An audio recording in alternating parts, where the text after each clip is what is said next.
This is a substitution game. So have the group sing the song Row Your Boat. I think everybody knows this song, so you can do with us as well. You can sing with us, kids.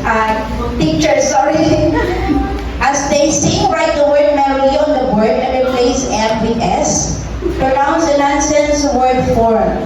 Nonsense word form.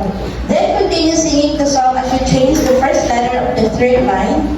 This will show the children that replacing one sound in a word creates a new word. Okay. Okay, ready? So I will be the one to sing and they will do the action. Row, row. Okay, ready?